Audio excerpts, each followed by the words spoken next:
We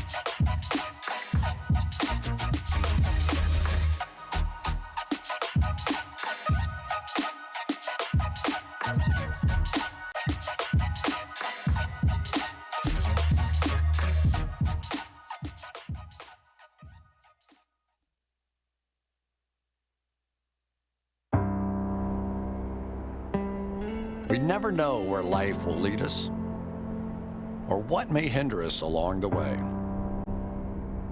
But while every day can feel like one big question mark, it doesn't have to. With the right insights, strategies, and solutions from Western and Southern Financial Group, together we can look ahead to leave the unknown behind. What's Pro Football Focus doing? Last week they had Brady. This week they got Brady. We're literally doing it differently from everybody else. As a matter of fact, moving forward from this point on, I will not make reference to PFF. Ready to get into it? Yeah. All right. We're going team by team. I would be very careful about slinging stone. Am I going to get sued? You got legal on this? I like football, I like football season, all the things that go with it.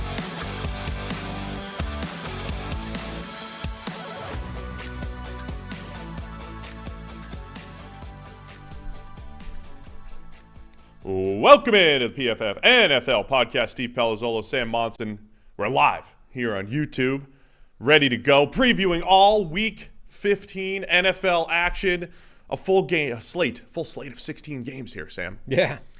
We already previewed tonight's game, 49ers and Seahawks, with Mina Kimes yesterday. Had a nice little discussion with Mina. Had some other philosophical discussions towards the end of the podcast, middle of the podcast, actually, talking about our grades and subjectivity and objectivity and all that stuff. It feels like a good one to bookmark for a lot of the people that ask questions about the PFF grading process. We should do that, bookmark that. So yeah, that's great. And real quick, before we get into it, let's get into the next charity drive. Yeah, so we're one game down. Look how quickly we can do this in a full 16 One game is schedule. done, and then we're going to fly through the other 15. We got a hard out here. Right. Hard out. For the first time ever. Somebody didn't realize that the end point in our podcast on the calendar is, suggestion rather than... Who schedules a meeting for right after the 2-hour mark of our podcast? Fools. Yeah, latest charity. We have the GoFundMe up. It's on my pinned Twitter, my pinned tweet at PFF_Sam. Charity Drive 8.0, rugby skills. You are going to be trying to replicate some rugby skills as shown to us by professional rugby players. Who am I there? Because you were Randy Johnson. Yeah. I don't know who that is. It appears to be Scottish, I believe, Looks like based me. off the uniform. But I didn't recognize who it was or the weird hair that he had. But it's you now. So you're going to try and replicate some rugby skills if we can raise money for Meals on Wheels America. GoFundMe's all set up there. The link will be in the description. Any donations are gratefully received. We as a collective, and by we I mean you, the great people that listen to the PFF NFL podcast, have raised upwards of $20,000, something like that, since we've been running these charity drives, $22,000 almost. So you guys are awesome. Let's keep it going with this one. Yeah, this looks good. Nice, good Photoshop in there. Thanks. Looking forward to it. Yeah, I really, went over and above there.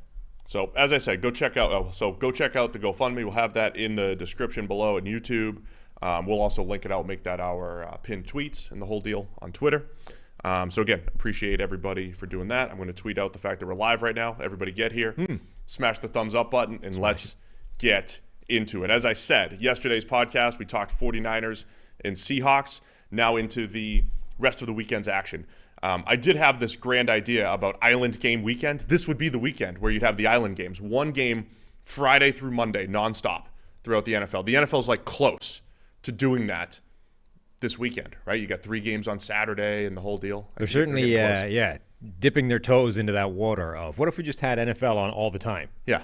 What if you just didn't see your family for 4 straight days watching all the games? Yeah. And if you lose bets, you just keep doubling down. So Saturday, there's 3 games. Let's start with the biggest game on Saturday. Miami Dolphins at the Buffalo Bills. Saturday night, 8:15. Buffalo Bills favored by 7.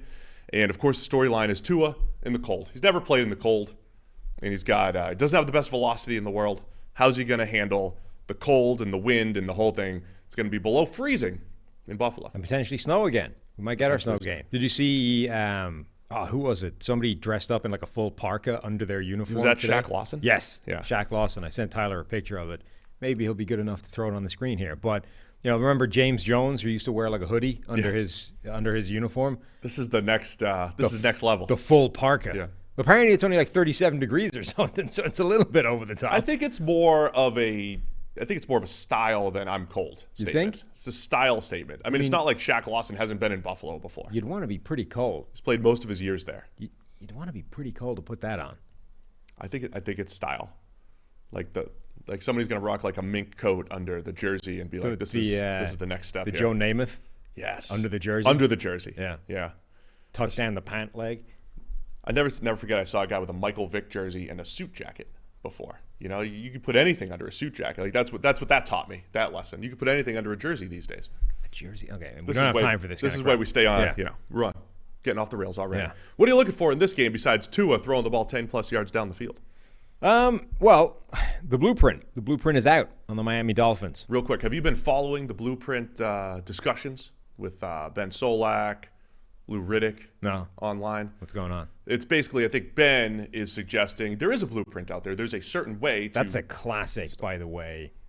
That conversation, I haven't seen any of this, right? So who knows? But that conversation feels like it's leading to an inevitable, when did you play? I don't think it's been that harsh. And I purposely try not to... Because isn't it like the classic example of like former football guy, player angling for his GM job somewhere along the line, and Ben Solak, who's like 5'4", 112 pounds, eats cheese. Just turned 13. Yeah. That whole deal. It feels like it's inevitably going to end up with one of them being like, well, look, back when I played, this is how we did it. And we joke with Ben, friend of the show, guest on the show. He's really good. He's a good analyst. He knows the game. So Ben has suggested there's some blueprinty, stuff on tape, as I suggested the other day, even though I don't like to go down that path too much. And I believe Lou came back with press coverage has been in the NFL forever, right? That's how I played in the 90s for Belichick. That's how we played. And Nick Saban taught us how to do that. I think the nuanced, somewhere in the middle approach is it's not that like the coverages are new or the concepts are new. It's against this offense, disruption at the line of scrimmage, throwing the timing off a little bit for an offense that has thrown the ball down the field 10+ yards more than any offense in the NFL.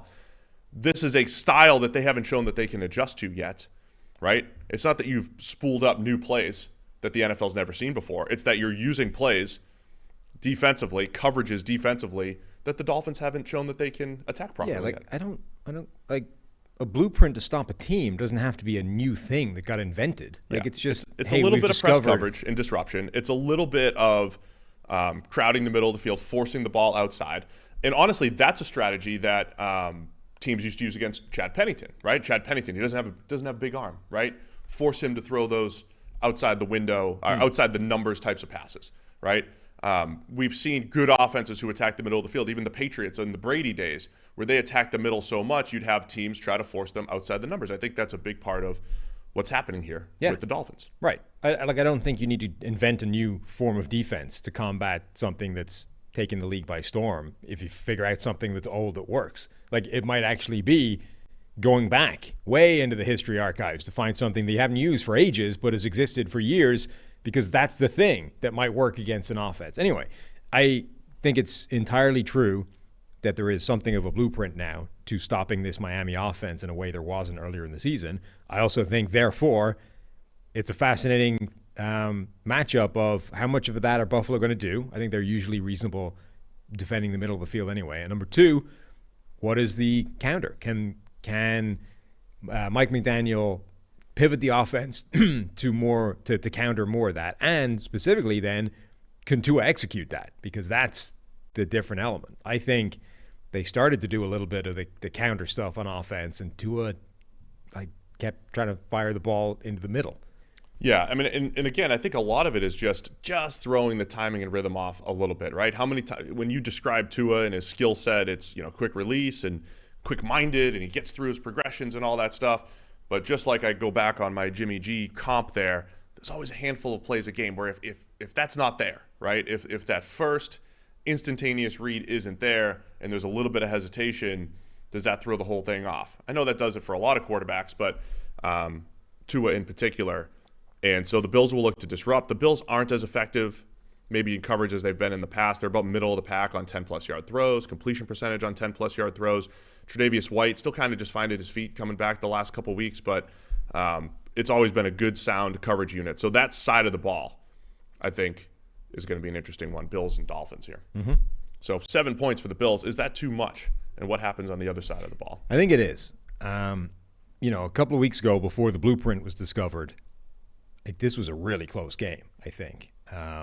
Okay, the blueprint is there. I still think there's enough time now for Miami to figure out what the counter is. But the other element is, like, Josh Allen's turnovers or turnover-type plays have still been there. Okay, last week was relatively clean in the bad weather, but the production wasn't there in the bad weather either. So I don't know if Buffalo's going to run away with this the way they might have done in the right sort of sequence of weeks this season. Like the last time he played Miami, that was 6 turnover-worthy plays or something insane from Josh Allen, or was it 4? Huge volume of turnover-worthy plays from Allen the first time they played. I think this might end up being pretty close, even if Buffalo does a good job against that Miami offense. I love the fact that it was like 100-plus degrees. You talk about the heat that the Bills played in the first matchup in September. It's going to be the complete opposite here. I do think that the home field advantage does favor the home team, the Bills. When you talk about the cold and the wind and the whole thing, is it overrated sometimes at draft time when you're talking about arm strength and everything? Maybe, but there are certain games where it shows up, and Allen and Tua on the other ends of the spectrum when it comes to just pure velocity and the whole thing. It doesn't mean Tua's not going to be able to complete a pass or anything like that. That's what it sounds like.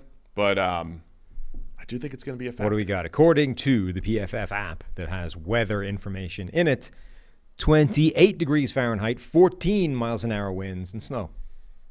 I just hope there's snow at the game, during the game. Always hope there's snow. So it's one of the games of the week. It's Saturday night. Do you know what the stadium is called now? No. Highmark Stadium. Did not know that. No. Same. Did they decide they're building a dome or it's going to stay outside? It's going to still be outside, I believe. Yeah, you need an outdoor stadium there. Yeah. Because this is an advantage, right? If this was in a dome in December, you lose the advantage of having laser-armed Josh Allen. The game where the Patriots threw the ball 3 times, it was like 50-mile-an-hour winds. Josh Allen definitely threw some passes that were like curveballs and flying all over the place. He had other ones that legitimately cut the wind and got to where they needed to go. Well, also, right, that is an advantage. The other team couldn't throw the ball once, complete a pass, and the Bills could. Those extremes do matter a little. Also, you have a quarterback that can drop back on 3rd and 15 and then just decide to go nuts, run through your defense, and leap over 3 defenders for the last 3 yards. Yeah, that's weather agnostic. Most other people don't. Well, no, it's not even weather agnostic. The point being, you can still do that in the crappy weather and the wind where you can't throw. Tua probably can't. Mac Jones can't. Like, you have an advantage because you have a super freak at quarterback in those situations. Yeah, so that's what I'm looking for. I think it's another. I always talk about it. A couple of weeks ago, you had the games off for Josh Allen. Let's hand it off a few more times. That's not this. This is number 1 seeds on the line, divisions on the line. Much like last year when the division was on the line, Josh Allen and the Bills in New England, and he just took over as a runner, as a passer. I think that's what we see here Saturday night in Buffalo. I'll take the Bills. First instinct, I went Bills. Taking Miami to keep it closer than 7. You're taking Miami to keep it closer than 7. Okay. Can't maneuver my spreadsheet here very well. Transitions are really smooth all the way across the board. It's a good update. You know who I would keep close is Western and Southern. You can't even transition. I caught it. I captured it. Because if you started from that point, it would look smooth. You sure? The PFF NFL podcast is sponsored by Western and Southern Financial Group. While you focus on your roster moves, Western and Southern helps advance your money moves. Buying your first home, planning to start a family, wondering how to make your money grow? Well, Western and Southern's playbook of life insurance, investment, and retirement solutions helps you rest assured on game day. And don't we need that? Don't we need to feel rest assured? Team up to understand needs and address goals with a game plan built just for you. Get started at westernsouthern.com. Yeah, the words didn't all make sense in a row there, but no, we'd all like to forget it. You should be rest assured. I'd like to apologize to the great people at Western and Southern who make the entire thing possible, power the studio, turn the lights on, all those kinds of things, for the butchery that just occurred. Just go to westernsouthern.com/PFF because it is our friends at Western and Southern who do keep the lights on here in the studio, or else we'd be sitting here in the dark. Detroit Lions at the New York Jets. Jets by 1. Yeah. It's a fascinating matchup. Everybody's favorite team right now, the Detroit Lions. Everyone's favorite team. Flying. Vegas loves them. They loved them last week. Turns out they were right. I don't have the time to do this kind of research, but there's always a team somewhere between weeks 10 and 18, right? Mm-hmm. It's always a team that gets super hyped up somewhere in that range, right? Started slow, like maybe it was the Commanders when they were the football team in 2020, right? They went on a run. Nobody wants to see the Commanders in the playoffs. Nobody wants to see them because they beat the Steelers and they beat some other good teams in 2020. Nobody wants to see the Lions is on like the top of it. It's every story. And I'm not saying it's not true, but they're the team right now. They're hot. And they're still underdogs to the Jets. They were favored against the Vikings. Underdogs to the Jets in New York here. Only just, though. Like 1 point underdogs. 1 point, I know. It's close. On the road. I got it. Which, again, this world of home field advantage not being what it used to be, that's kind of Vegas thinking Detroit's probably the better team. Is it really not what it used to be still? Or are you just citing citing stuff from 2020? It's down to, it used to be 3 points. It's down to at least 2, maybe 1.5 now. Gotcha. So Vegas thinks the Lions are better than the Jets marginally here. Quinnen Williams has a calf injury, did not practice Wednesday. His status is up in the air. Could be a big one here for the Jets. Yeah, that's huge because there's been a lot of debate this week about just how good this Detroit offensive line is. They have a lot of metrics that they don't show particularly well in, but they've been top 10 in PFF's offensive line rankings all season long. They have very good tackles. The interior has been a bit of a mess. They've been a revolving door of guys almost never getting their starting trio playing at the same time. But the offensive scheme protects them very well and kind of mitigates a lot of the issues. So Quinnen Williams is the kind of guy, though, that can disrupt that, make a mess of it. When you've got 3 interior guys that aren't always the guys you want, Williams is playing as well as any interior pass rusher in the league this season. If they have him, that's a big ability for the Jets defensive line to make a mess of this Detroit offensive line. Generally, it's an interesting matchup anyway. Like the Jets have one of the best pass rushers in the league, one of the best front fours. As I said, Detroit's offensive line may not be amazing individually, but collectively, and when you fold in the scheme, it works pretty well. But that's the kind of area where if the Jets are going to win this game, it's by winning that particular matchup. How about the Lions now with their receiving core back at full strength for the first time all season, going up against those Jets cornerbacks? We just did a PFF NFL Daily today on Sauce Gardner, posing the question, is he not just Defensive Rookie of the Year, but maybe the best corner in the NFL right now? Yeah. We went that far to at least embrace debate there. But yeah, I think that matchup with the Lions receivers and how well they've played, just the Amon-Ra St. Brown has been uncoverable the last few weeks. DJ Chark, always been a guy that shows flashes as a deep threat over the last couple of years, and then Jameson Williams being sprinkled into the mix. Nice little battle there. Yeah, I'm curious to see how quickly they scale up Jameson Williams' involvement. He played like 6 snaps, I think, the first week, 8 snaps the second week. Just had, the deep touchdown, which made it kind of look that he was, I think, more heavily involved. He's playing the Khalif Raymond role, even though Khalif Raymond is still there, right? Yeah, and designated deep threat here and there. It's like how much can you tell from 8 snaps? When you watch the snaps, like he looks live, like he looks like a guy that's going to make an impact and make a real difference and is a live wire just moving around the field. So, like if he's good to go, let's start scaling this up. Let's see more than 8 snaps from him in a given week, because I think Sauce Gardner has the ability to pretty easily just eliminate DJ Chark from the game. Chark's specialty is running deep down the sideline with his speed. I mean, Sauce is just going to erase that if he gets his hands on him. Jameson Williams, though, I think is a different kettle of fish because he's just so much more sudden. Like you can see it visibly how much more of a problem he is when he sticks his foot in the ground and changes direction. I believe there were some Sauce versus Jameson Williams plays in the college football playoff last year, right? There was a couple of those plays that popped in favor of Sauce Gardner, as far as like, oh, he's running with or competing with this guy that we think is going to be a speed first rounder. Yeah. So yeah, that's something to keep an eye on there. Then Mike White's questionable with his ribs and the whole thing. Zach Wilson's been elevated to QB2. Yes. Right? Which is basically Joe Flacco being put out to pasture. So my question, would Zach Wilson benefit from the Baker Mayfield treatment? Just don't give him the playbook. Yeah. He's already got the playbook, though. Nah, give him maybe give him the game plan on Friday or something like that. Yeah. Saturday night. Hey, kid, you're starting tomorrow. Don't think about it. Just go. Just go play instinctually. Don't overthink it. But there could be a point if, man, I can't imagine playing with busted ribs. I can imagine One playing hit. with them. Yeah, I can't imagine then taking a hit with busted ribs. So I'm saying like Zach Wilson, everybody's one hit away, but Zach Wilson's maybe like even a light hit away from being in there.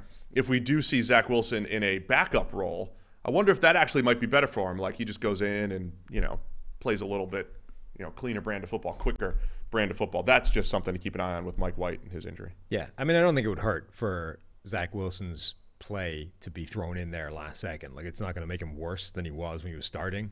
If anything, it would help the complete lack of like expectation and just, all right, you need it and you go.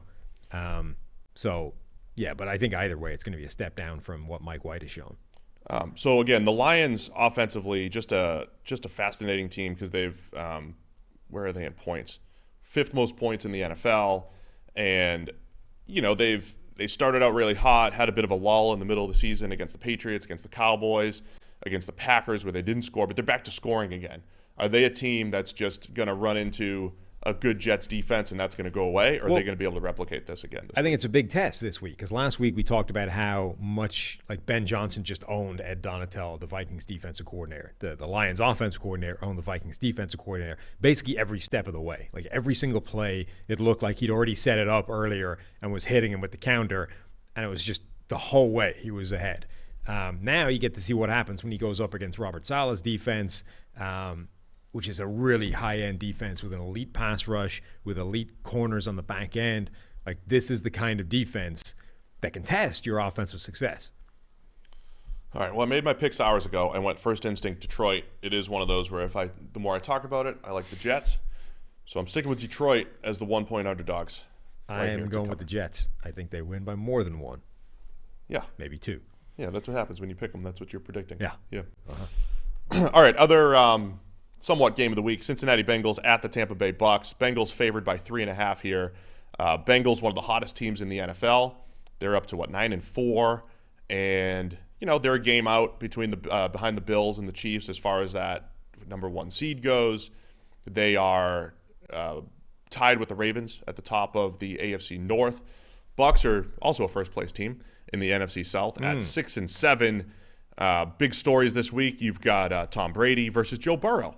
And Joe Burrow's most common comp is Tom Brady. Cool under pressure. Is it the whole deal? Yeah. I mean, a lot of people are. Our friend like Paul Daner is writing stories. They're asking him about it.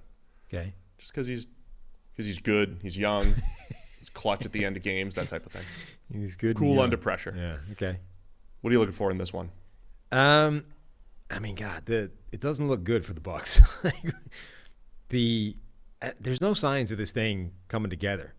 Like, go back a month, maybe more, and we were saying, look, it looks bad, but the good news is they're going to have an awful lot of time to get it together because the rest of the division stinks and they can probably win with a terrible record and still make the playoffs. But at some point, you want to see evidence that there's any chance of that happening. And there's no evidence of that happening. Like, the offensive line isn't playing any better. The receivers aren't playing any better. They can't manage to time plays where everybody does their job without somebody screwing up and getting called for holding or pass interference or whatever the hell it is. Brady, he's not playing badly, but he's just not, he's not playing well enough to elevate everything else around him. I don't know. I mean, it's one of his worst seasons in addition to everything else falling apart around him, too. Yeah. That all adds up to I also it's just don't not know, a good offense. I don't know how well his shtick plays when everything's going badly. Like, do you see the sort of clips of him just screaming at people on the sideline? It's like, we got to play better. This isn't good enough to win. This is good enough to get our asses kicked, blah, blah, blah. It's like, all right, you can do that for a game or two because it's Tom Brady. Like, he knows what it takes to win. But when it's week after week after week and he's just getting more and more frustrated, like, at what point do you stop buying into that? And you're like, look, just stop yelling at me. Like, I'm trying as well. It's not working. It's not my fault. You know what I mean? Yeah, I don't know. I mean, it is. It's good Bengals defense. They do a really nice job scheming it up. I mean, that when you're watching the Bucs offense, it does feel like they just don't have pass concepts to beat coverages. I mean, it's really what it is, right? I mean, every single week, it is tight window throws. There's nothing easy. There's very few just like, oh, there's a free 30-yard gain that was schemed up, or where a playmaker just took over, or whatever it might be. There's nothing easy. And when there is something easy, like, oh, there's a busted coverage, like you said, there's a holding penalty, or it gets dropped, or whatever it is.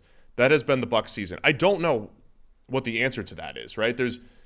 It's one of those things where the offense is not good, and then on top of that, when they do something good, one guy's screwing it up, like you said. That's not like a thing that you fix necessarily. It's just, try not to time it up so badly, guys. So I don't know what the answers are for the Bucs offense, other than maybe, home game. They have a chance here. Who knows? On the Trey Hendrickson's banged up, though, for the Bengals. And they've, underrated story, too, is the turnover Cincinnati's had in their secondary, and they've been able to keep it together defensively. They've done a really nice job over the last few weeks, beating the Titans, holding the Chiefs to 24, beating the Browns despite injuries in their secondary. Yeah, I think the Bengals' defensive line, even without Trey Hendrickson, is not a great matchup for Tampa Bay's offensive line. I just think that side of the ball, it's going to be another ugly, low-scoring game for Tampa Bay. The question becomes, can their defense, which is pretty inconsistent, can it have one of the games where it actually shows up and makes life difficult for Joe Burrow and the Bengals, or are they just going to get whooped? Yeah. DJ Reader, we talked about how well he's playing. I mean, just if the Browns, who have a decent running game, the good running game, the Browns couldn't do anything, and DJ Reader was legitimately single-handedly blowing up every single run play, assuming he'll be able to do that same thing against this Bucs offensive line as well. Yeah. But to your point, I think it's on the Bucs defense, right? They didn't play a great game against San Francisco. They've had these absolute duds of games, San Francisco or Kansas City, where they couldn't make a stop, do anything, and those are good offenses that they're playing. So it could be another game where the, Bengals dominate, or if the Bucs defense keeps it close, you're just kind of hoping, okay, you give Brady a chance for some of that late magic at the end. I mean, that's pretty much how they've won their last couple, or at least a couple of their games this year. It comes down. I think this game is more important for the Tampa Bay defense than the offense. Like, I don't expect the offense to have a particularly good game. So if they're going to have any shot of this, they need their defense to show up, and it's banged up. It's not 100% healthy, and it's wildly inconsistent between like really good games where they do show up and shut down the opposition and games where they just can't stop anything. So like, it feels like this game is either razor thin, at which point Tom Brady in a razor thin game, anything can happen, or the Bucs are just getting their ass kicked again. Which way are you leaning on that? More the latter. I just think this is a bad matchup across the board for them, and Cincinnati's on fire right now. Bengals injuries to keep an eye on. Tyler Boyd was a limited receiver, of course. T. Higgins has the hamstring. He was limited. And, of course, it's much harder to defend them when they only have one receiver, according to the Browns' DB's coach. Weird quote. I don't understand that. Trey Hendrickson had like a broken wrist that he might play through or something like that, right? Is it completely broken? Look, you strap it up, make it into a club, you're good. I love a good club. Got to have the club. But Trey Hendrickson and then Mike Hilton also not playing. So potentially all those injuries could add up here for the Bengals. That feels like Hayden Hurst almost certainly not going to play as well, the tight end. So, that'd be like your one glimmer of hope, maybe, if you're the Bucs. And then here's the one other thing about the Bucs. It's still Mike Evans and Tom Brady, right? It's still Chris Godwin. Like, the names are still there. At what point do the names in the on-field production start to match? Is there a point where Chris Godwin just looks better coming off his ACL? Is there a point where Julio Jones can look as, explosive as he did in just training camp just a couple months ago? Mike Evans and Tom Brady, can they just be on the same page for a game? So, to me, it could happen any week, but we've been saying that now for 10 straight weeks. Yeah. For the Bucs. At which point I'm kind of done predicting it. So you're done. You're out. I mean, I'm just not expecting it to happen. If it happens, it happens, but I'm no longer saying, at some point this is going to come together, because it hasn't. All right, my first instinct said Bucs home dogs here. I'll take them plus 3.5. You're taking the Bengals. The Bengals to cover. All right, we got 4 games done. Mm-hmm. And we differ on all of them, so I'm happy. Oh, yeah, it's good for you. That's a good start for you. You haven't even picked some of them. You were waiting for me to put my picks in. No, the ones that I haven't picked yet are the ones where I didn't have a strong feeling about it, and the more we talk it out, I'll figure it out at the end. I like that. Sunday Night Football, we got a game that was flexed in thanks to Patriots and Raiders being flexed out. It's the New York Giants at the Washington Commanders, a battle for, it's got to be only a wild card spot at this point in the NFC, but the Commanders and Giants, both 7-5-1. The tie was against each other just a couple weeks ago. Yeah. So 4.5-point spread, despite the last time these teams played a week ago, effectively, 2 weeks ago. It was a tie. Yes. It's interesting. Was this Washington's, did they not play last week again? They had a bye. Yeah, so Washington, this is happening more than ever. Washington is going to now effectively play back-to-back games against the Giants. Wasn't that the Browns-Ravens a couple years ago? The Browns had back-to-back. Hate that, Sam. Hate it? Okay. There's literally billions of options for schedules. Millions, at least. Millions of scheduling options. And you just sign off on the one. We're like, sure, these two division teams. Yeah, the Commanders back-to-back games against the Giants. There's no other options here. This is like that thing where you do the schedule, you put it in the Giant spreadsheet week by week, and then you're like, somebody check this. And everyone's like, yeah, it looks good to me. Nobody's going in and finding out that the Washington and the Giants play each other. Like, it's 2 consecutive games for Washington if you factor in the bye, Chief. Nobody checked that. Nobody cares. I care. Yeah, except you. I care. Yeah. So Washington's coming off their bye. We last saw them against these New York Giants, but what's happened since then? Well, the Giants got wrecked by the Eagles last week. I think that's the difference, right? It was a tie 2 weeks ago. Yeah. But there's more data here that the Giants are less for real than maybe people thought 3 or 4 weeks ago. I think we probably knew the Giants weren't as good as the Eagles. Yeah, I know that. I know. But the Eagles really, really dominated. Yeah. Plus the Giants keep dealing with their injuries. Yeah, they do. Giants have got a lot of injuries. Doesn't seem to affect the way they play the game, though, weirdly. A lot of teams that were hyper-aggressive might dial it back. As in blitz like crazy. Yeah. Yeah. Not the Giants. Let's just keep going. What are you looking for in this one? Leonard Williams, limited at Wednesday's practice. We mentioned on the Monday show. Sometimes I ask you a question and don't let you answer. I know. I understand that's very, very rude, and I apologize for that. But Leonard Williams, I had to mention, limited participant. He's questionable with a neck injury. Kind of need him. The Taylor Heineke thing is just fascinating. He now has 14 turnover-worthy plays in the season and 5 interceptions. The last time they played, he had 2 turnover-worthy plays and no interceptions. Did we figure out who that email was from? What email? The email question in our Heineke grade? No. Somebody, it wasn't somebody actually the from guy the that claimed he was working for Washington or something. Yes. Yeah. Wasn't really working for Washington. I don't think so. But if it was, you know better. Yeah, of course. Yeah. Don't bring it to me. Pretty sure it was a fan. Look, he's not that good. Yeah. He knows he's not that good. Don't whinge at me. There's also a weird list of PFFers that he tagged in the email. Yeah, there are a lot of suspicious parts of that email. But anyway, the point being, Taylor Heineke has a grade of 49 for the season, 48 as a passer, 9 touchdowns, 5 interceptions. And, it looks good from that point of view, but it isn't. You watch him play, it isn't good. Okay, sometimes he seems to be getting bailed out by Terry McLaurin turning into Superman, but I'm just waiting for the game where there's like 3 interceptions in there because finally the luck swings against him, right? And the 2 he puts in harm's way get turned over, and then a bonus third one, the ricochets off the hands of his receivers or something just to pay him back for the last 7 weeks of good luck he's had. Yeah. Like, I'm waiting for that game. It feels like we're long overdue. And with the Giants' crazy-ass blitzing, maybe it's this week. And look, there is something to the Heineke style that if the game is close enough at the end, you'll pull off some wins, right? That's how they beat the Colts late. He's making some plays down the field. That's how they kept it close enough with the Vikings.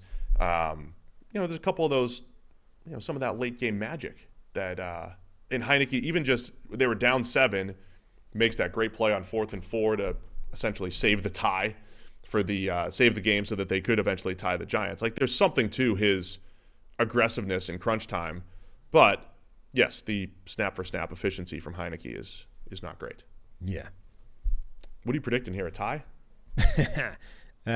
No, but I think the Giants keep it closer than 4.5. It feels like a field goal game either way. Again, why wouldn't it be?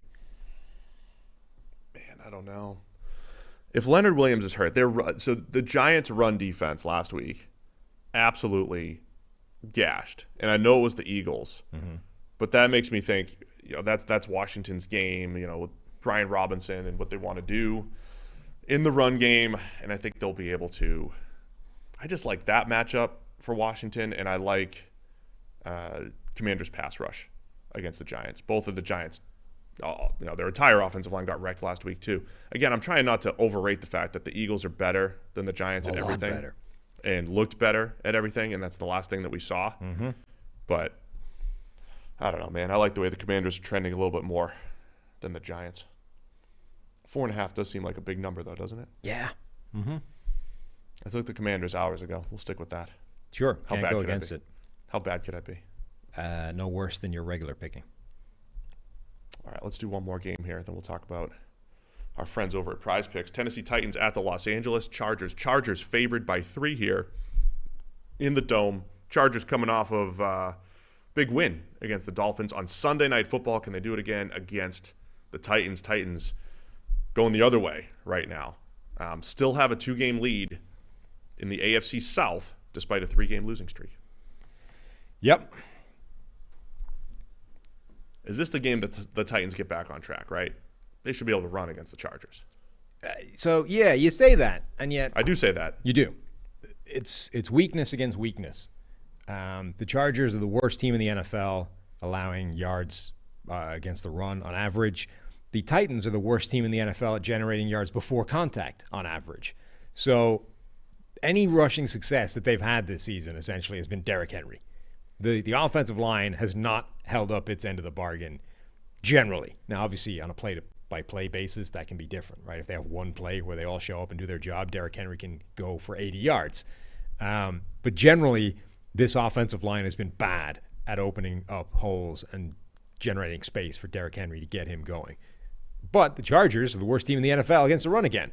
So it is an interesting battle of bad on bad. I guess the difference is, or the one sort of factor that can break in, the tiebreaker there, is Derrick Henry. Like, if it's still a stalemate, but because the Chargers stink, it's, somewhere in Tennessee's favor slightly, like Derrick Henry can take those plays and make something big happen. So I don't think that they're going to go nuts running on them, but I think that, they could go for a decent amount because of Derrick Henry. Yeah, very similar yards after contact numbers. So he's at like 3.7 or so yards after contact. Back in 2020 when he ran for over 2,000 yards, including the playoffs, Henry was at 3.9. I mean, it's close, but he was almost a yard per attempt higher that year, 5.2, right? So you're getting more, as you always like to say, that that head start, right? That if you give it to Derrick Henry at 250 pounds with speed, his head start's probably more valuable than others, yes. Right? Anybody with speed, a head start's good, but Henry gets a head start into space or into a defender that he can just run over. So there's definitely something to that. The Chargers' run defense is interesting too. It's kind of like the way we looked at the Bengals' offense last year. Were they a bad run defense every single down? No, but there was so many big plays, right? There's so many 50-yarders and 40-yarders in there against this Chargers defense.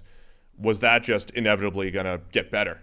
It's really difficult to give up a 50-yard run every single week if you're the Chargers. So are they getting better in recent weeks just because, natural regression there? So it does look like a favorable matchup to Tennessee, but from a Chargers perspective, it also looks like, hey, this could be our time to actually get better from a run defense standpoint because Tennessee is struggling up front.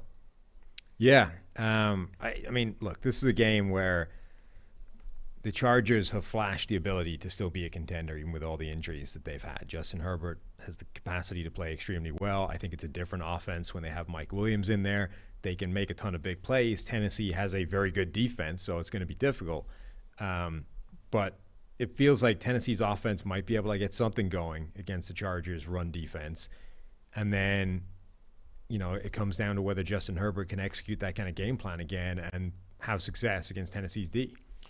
All right, what's at stake here? Well, as I mentioned, the Titans are 2 games up on the Jaguars. Jaguars have the Cowboys this week, which could, if they come out of if both teams lose, it's a 2-game deficit with 3 games to go. One of which is against Tennessee. And they're right, but like the Jags are trying to they want to be able to win and get in at least by week 18 against the Titans. So every game is crucial here as far as the division goes. And then just in the AFC, the Chargers, where are they, 7-6? 7-6, just technically outside the playoff picture behind the Patriots right now. Patriots are winning the tiebreaker. They have the 7 seed at the moment. It's the Patriots, Chargers, and Jets all tied at 7-6 right now. So every game is crucial. Could be a potential playoff matchup at some point down the line. So it's a good matchup, man. Titans and Chargers, but Titans are starting, they're not looking good. The 3-game losing streak, I like the way the Chargers are trending, in part because Keenan Allen, Mike Williams, getting the passing attack back on track. I will take the Chargers here. And you took the opposite. Took Tennessee. Just because you saw me put Chargers into the spreadsheet. No, I don't believe so. Oh, gosh. I am closed my spreadsheet now.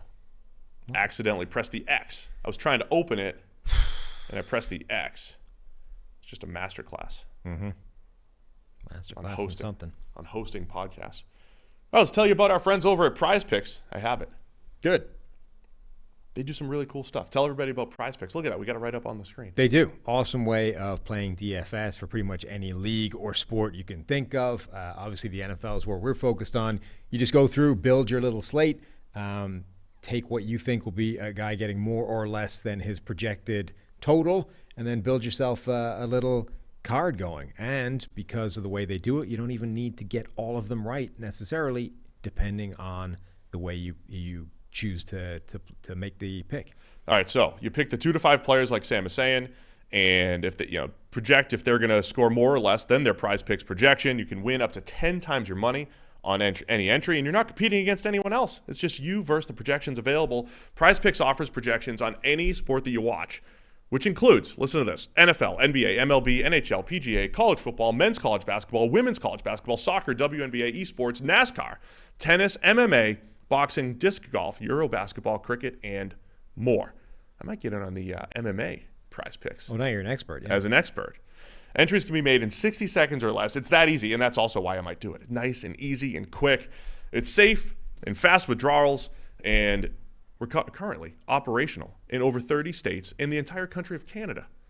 So you download the PrizePicks app or go to prizepicks.com to sign up and play daily fantasy sports. First-time users can receive a 100% instant deposit match up to $100 with the promo code PFF1. So with PFF1, you deposit $100, you get $100. You deposit $50, PrizePicks will give you $50. Don't forget to enter promo code PFF1 at sign up for an instant deposit match up to $100. Baltimore Ravens at the Cleveland Browns. This is your second game on Saturday. Browns are favored by 2.5. Another game where it's supposed to be cold. Cleveland weather. Yeah. I mean, it's cold this week. If you're outside anywhere in the Northeast, December weather it's here. going to be cold. What are you looking for in this one? I mean, obviously the most fascinating thing about the Browns every week is going to be how long does this rust for Deshaun Watson actually last? For sure. Like he played like crap the first week, flashes of better play last week, but still wasn't good. Is this a step in the right direction, or are we just going to get that again? Like, is that going to last all season long and leave the Browns kind of yearning for Jacoby Brissett at quarterback, at least until next year? Or are we actually going to see some kind of development here? All while Amari Cooper, questionable. He's got interesting designation, rest/hip was his non-participating status in Wednesday's practice. I don't understand both. Right? It's kind of like we wanted to give him rest, and he's also got a hip injury. Yeah. Is that, I mean, look, that's fair? You got a hip injury, you need to rest it. Okay. I mean, it's more likely the hip than the rest. David Bell with a thumb injury, and then David Njoku with a knee, all questionable for this game. So that's my biggest question too, man. Like, what does Deshaun Watson look like for the rest of the season here? The Browns, I believe their playoff hopes are very much diminished, right? They're one of 4 teams that are 5-8. Jaguars, Raiders, Browns, and Steelers. But they don't have the benefit of a crappy division. I was about to say, like, we could talk about the Jaguars as a playoff hopeful because they're just 2 games back in the division. The Browns do not have such luck, nor do the Steelers at 5-8. So it's more of a battle to not be last in the AFC North. Yeah, or a battle to be last, depending on how you value draft picks. Depending on your perspective. We should get Tyler Huntley at least, which I think is significant. If they lost him as well, and then we're down to third string, we would have major problems, I think, for Baltimore. But Tyler Huntley, we've seen before, can operate this offense to a capable level. Ronnie Stanley playing, albeit banged up, I think has the ability to do a decent job on Myles Garrett. All of a sudden, Jadeveon Clowney had a random amazing game where he had a ton of pressure, 90 pass rushing grade.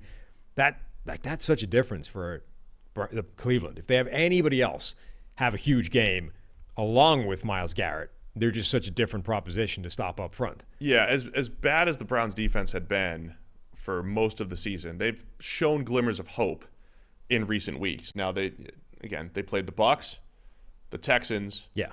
Those are easier offenses to play this season.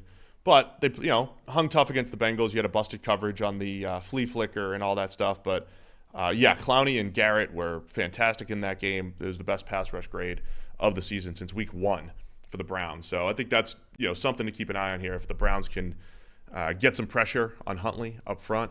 And then the Ravens run game, J.K. Dobbins and what he did last week, just really good, really effective on the run. In the run game again without Lamar.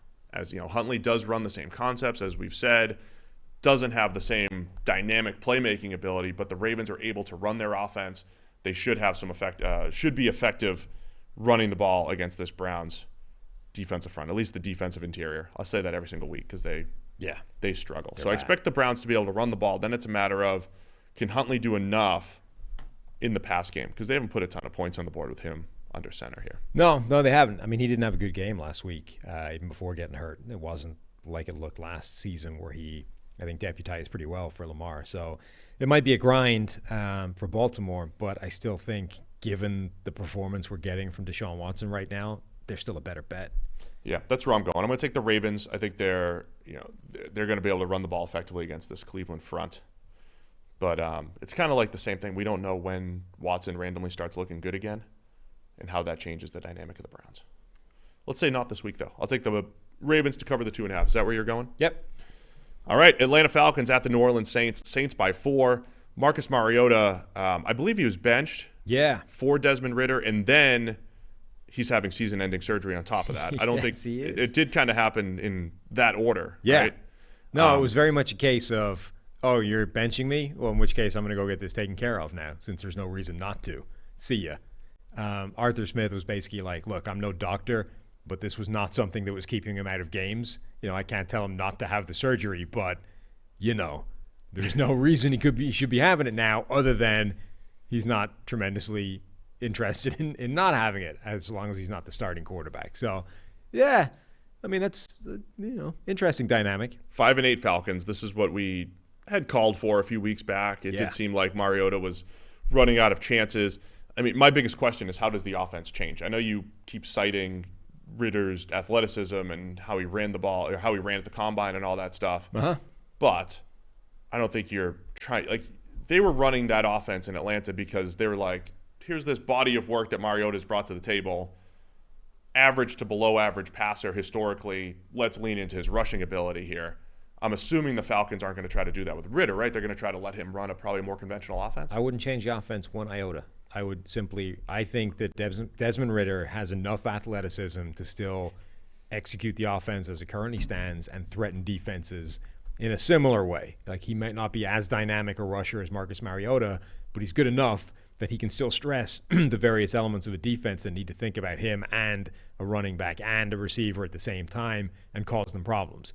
And then I think where you gain is he'll probably be a more efficient passer off the back of it. So I wouldn't undo what is working with the offense and try and, frame a more conventional passing system around Desmond Ridder. I would just say, this is the offense we're running. Show me what you can do.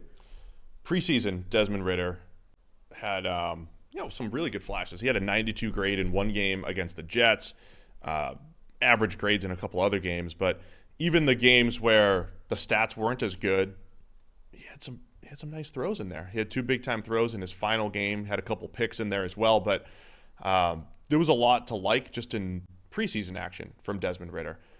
I guess where I disagree with you is I think they want to know what they have in Ridder as a passer. I really believe that the Falcons ran their offense this year because they were trying to make do with what they had in Mariota. I think they want to be a little bit more conventional with Ritter. Let him read it out, throw the ball. He'll run when he needs to and the whole thing. But they're trying to figure out what they have in the last few weeks with him as a passer and if he's the guy to go, to build around going forward. I don't think those are mutually exclusive. I mean, the offense works pretty well with a quarterback that can't pass right now. They're 13th in the NFL in EPA per play on offense with a quarterback that's played his way to the bench. So what happens if you simply take that offense and increase the passing efficiency by having a guy that doesn't stink throwing the football? Like, you could propel yourself into the top 10, who knows how far, but at that point you're not going, man, we really don't know what we have in Desmond Ritter as a conventional drop-back passing quarterback. It's like, well, yeah, but who gives a crap? You know that you have a guy that can execute a top 10 offense, even if it's relying on his athleticism a bit. Like, I don't see the point. Well, we'll see. It's like, what would happen if you just took away Jalen Hurts' rushing ability? I'm not saying Ritter is Jalen Hurts, but what I'm saying is if that offense propels him to this kind of level, who cares what it looks like in a different offense? So the Hurts comparison is an interesting one because remember at the time when he was the starter at the beginning of 2021, they were such a pass-heavy offense for about 6 or 7 weeks, and then they finally turned it back over to, okay, we're going to lean into his rushing ability. Yeah. But I think that was by design. But I think that was with the long game in mind, right? We want Hurts to develop as a passer, get more reps, and that'll be better for us in the long run. Yeah, but now that it has happened, nobody's saying, all right, now we're not going to run the ball anymore because we know he can pass. Like, he's developed now into such a good passer that we're just going to stop running the ball. Offense now. It's a more complete offense now because he had those reps. But it's the more first complete. 6 weeks of 2021. What? Yes. No. It's more complete because he's developed as a passer. How are you not seeing? Yes, he's developed as a passer in part because they said, okay, we know you can run. We'll get to that. You think that the first 6 weeks where they were running an idiot offense until they realized that they had to pivot to this run-heavy system to prop him up. Yes. You think that 6 weeks is the reason that Jalen Hurts is now playing out of his mind? I think that was a calculated decision.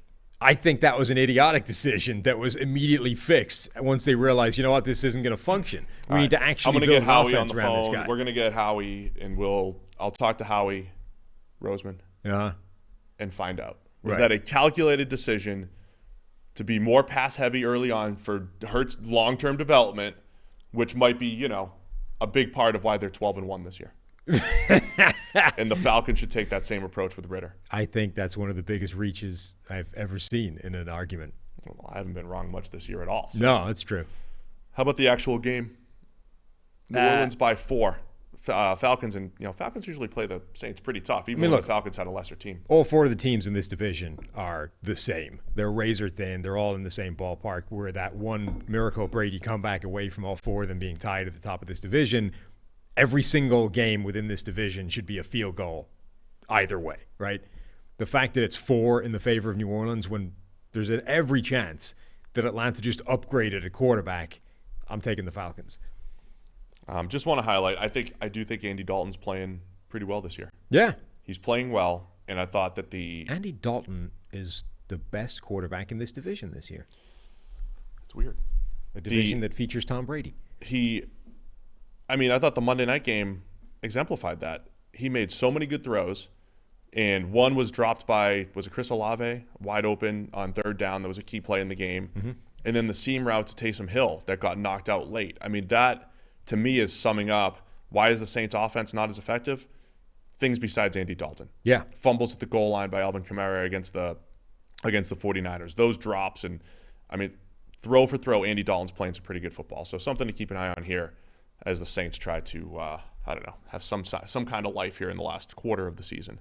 But I like Atlanta here to cover the 4. They always play the Saints pretty tough. Yep. All right, the last Saturday game, Coach Saturday.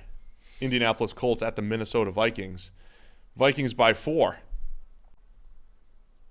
Yes. Against Coach Saturday this Saturday. On Saturday.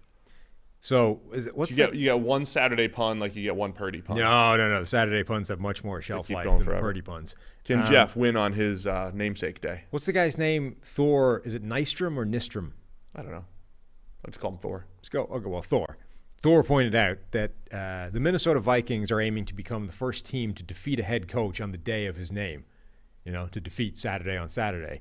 And the flip side of that being Jeff Saturday is trying to become the first head coach to win a game on his namesake day.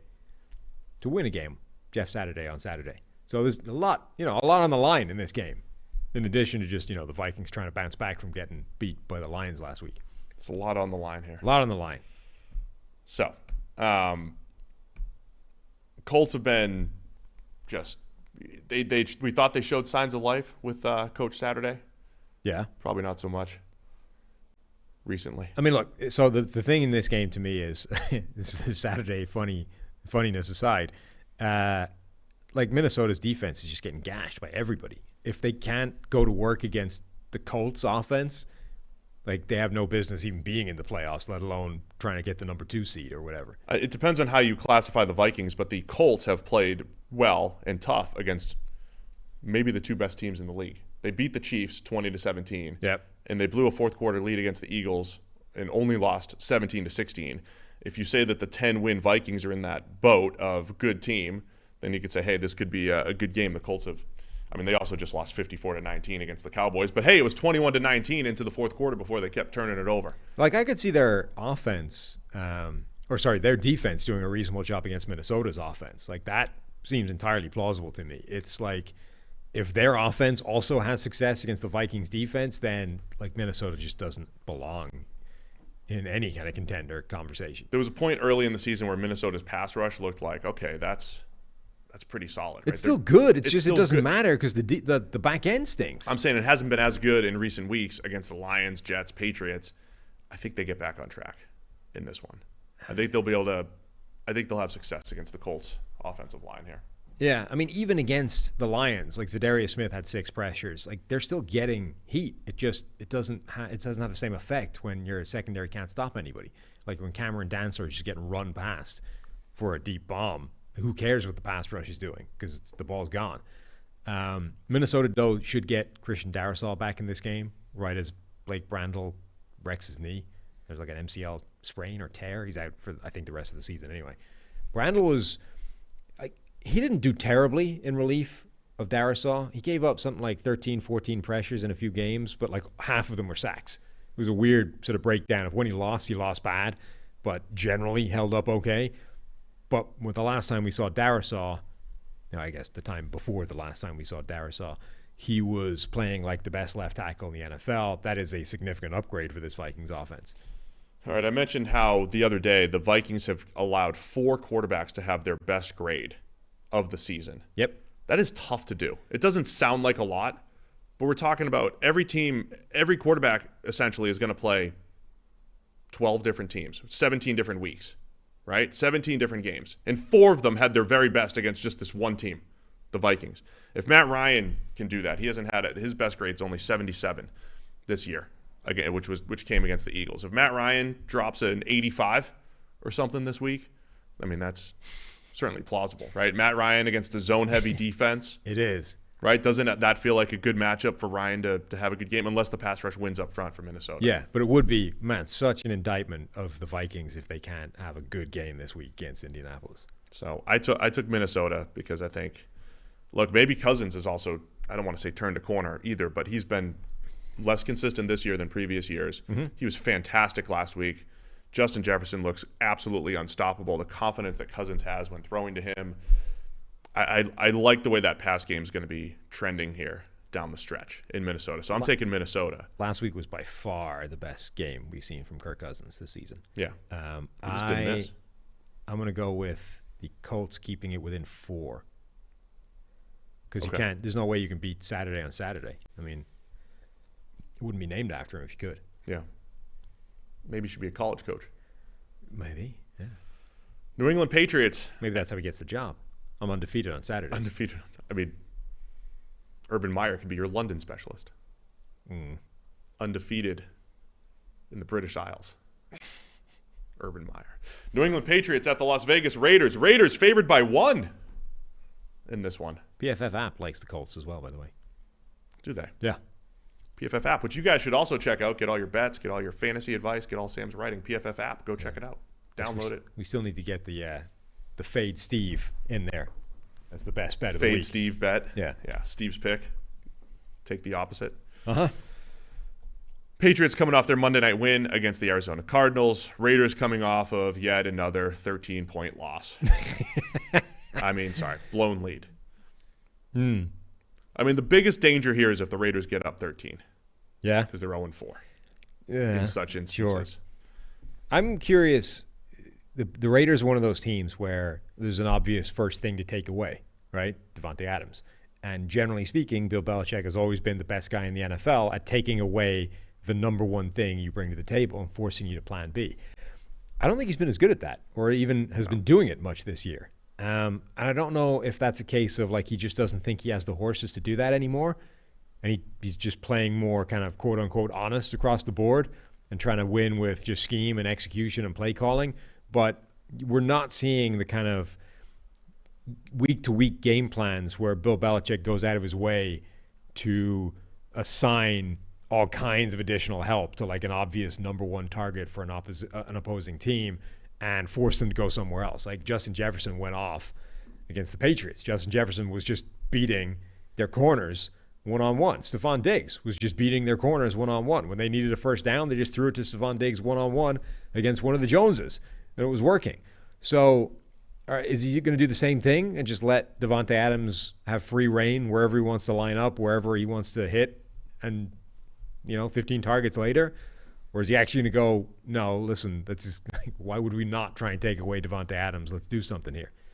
Devontae Adams, it might feel like he hasn't had the same impact as A.J. Brown or Tyreek Hill, the three big receivers that moved. And, as a team, he hasn't.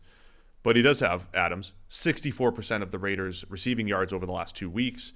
And in spectacular fashion, too. Like, we're talking a one-handed catch over Jalen Ramsey, two bombs over Jalen Ramsey. Adams, the one thing I may have predicted that was kind of true is maybe it was going to take week 8, week 9, or some middle of the season turnaround for Carr and Adams to be on the same page, because they were just missing on a bunch early, just missing. And again, because Adams doesn't necessarily rely on athleticism and just out freaking everyone else like Tyreek Hill, freak athleticism, that type of thing. Maybe that connection is getting there, but I still, the Raiders are still, they need a lot more. Darren Waller and Hunter Renfrow, right? Have they both been activated to practice? I don't know if they'll have any impact in this game, but yeah, they're back. They're both designated to return, which could be huge at some point, but it's kind of late for the Raiders at 5-8. Yeah, might not be this week we get to see anything from that. A lot of injuries. Obviously, the Patriots got banged up on Monday night as well. In addition to Arizona, all the injuries they lost. So Ramondre Stevenson went down. Like they're pretty banged up as well. And missing some key important players, including a long snapper randomly. They went and signed another one because they might be without their long snapper. Watch out for bad snaps. Patriots pass rush has been fierce. Matthew Judon, Josh Uche has been fantastic over the last few weeks. Dietrich Wise. The other thing I just want to highlight is way back, 2009, when they played. Bill Belichick versus Josh McDaniels. 2009, huh? 2009. Josh McDaniels, who knew the Patriots offense inside and out. Yeah. They did a good job against the Patriots offense back in 2009. Now, this is a new offense. They got a defensive coordinator running it. I bet he doesn't know it now. He might not know it. But that's just potentially something to keep an eye on. Yeah. I mean, you could argue that the guy running it doesn't know it right now. So I'm not sure Josh McDaniels is going to have the inside scoop. Derek Carr, despite having Devontae Adams now, on pace for his worst season from a PFF grade standpoint since 2017, statistically since around that point. I did not expect that. I did expect having his old buddy from college to elevate him a little bit, and instead we're starting to see some Carr inconsistency. I mean, is this a version of the Matthew Stafford, Calvin Johnson thing where you're like, once you free him of the default of when in doubt, throw it to Calvin Johnson, he played better once he had to like spread it around a bit more? Maybe, Devontae Adams has 132 targets this year. The next highest guy is 73. He's almost got double the amount of targets of anybody else. I still feel like not having Darren Waller, it was the thing, right? I think a top 5 receiving tight end might change an offense, is right up there with an A.J. Brown or a Tyreek Hill changing an offense. I think not having Waller plus Adams is one of those big things. Because if you look at Carr's career, he wasn't the same after losing Amari Cooper. Like, he was awesome with Amari Cooper. wasn't as good after they lost him. He was better when they had Henry Ruggs or Nelson Aguilar. They had some kind of deep threat to kind of open things up elsewhere. A lot of Carr's success feels like it has been dependent on the receivers, which is why theoretically when you add Devontae Adams, it should have made Carr better. And I don't know why it's having the reverse effect here, other than maybe new system and adjusting to McDaniels, first time terminology and all those things. But got to figure something out here down the stretch. I think Patriots pass rush might be too much for the Raiders here. Yeah, that feels like a problem. And Mac Jones in the offense, like little glimmers of hope on that side. So New England playing for their playoff life means a little bit more maybe for them, despite the McDaniels-Belichick matchup. So I'll take the Patriots to cover as 1-point underdogs here in Vegas. Yeah, I think I will as well. I think I just still have more faith in them institutionally than I do with this Josh McDaniels. Institutionally. Yeah. Or Josh McDaniels Raiders thing. New England, Vegas versus New England, New England. You're taking New England, the institution. New England. It's not Mountain, is it? They're still West Coast time. Yeah. Yeah. New England Pacific ish. Yes. West. Yeah. New England West. West-ish. All right. Pittsburgh Steelers at the Carolina Panthers. Panthers favored by 2.5. Kenny Pickett had the concussion last week. And this week in practice, it's Mason Rudolph and Mitchell Trubisky splitting reps. Yeah, but Mike Tomlin has come out today and been talking about how, look, if Kenny Pickett's cleared, he's going to play, despite this being a second concussion in 2 months. So the NFL's fresh off this Tua controversy.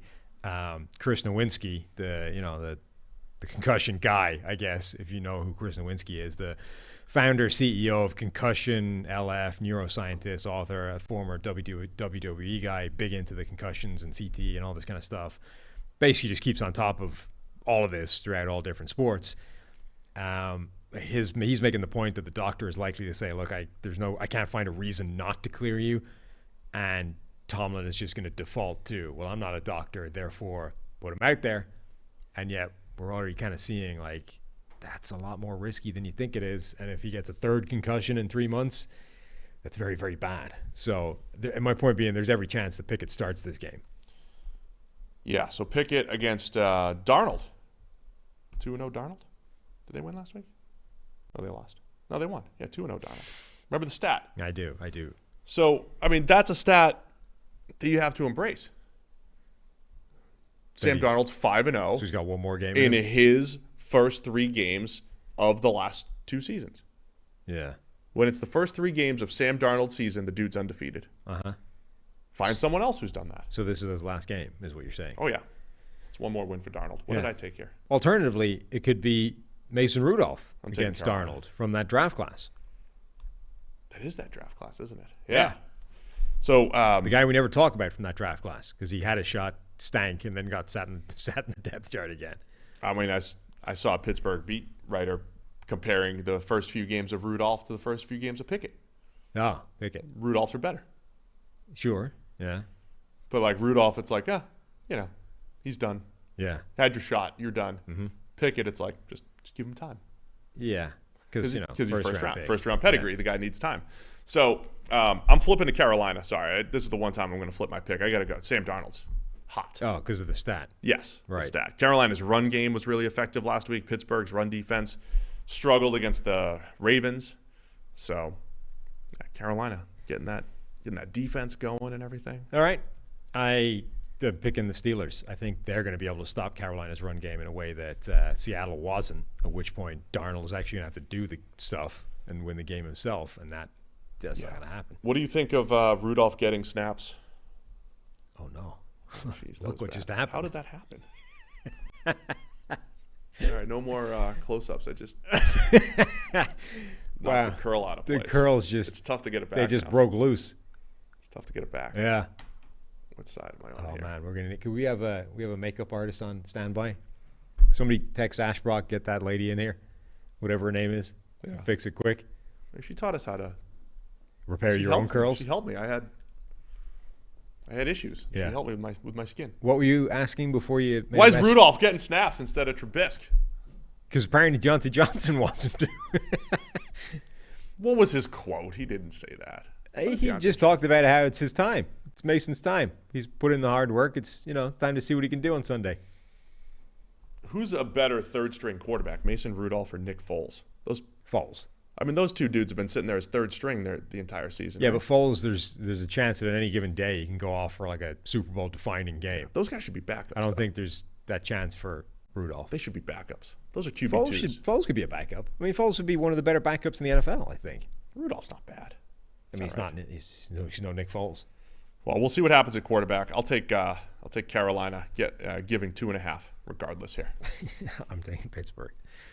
And Philadelphia Eagles at the Chicago Bears. Eagles favored by 9. Bears coming off of their bye.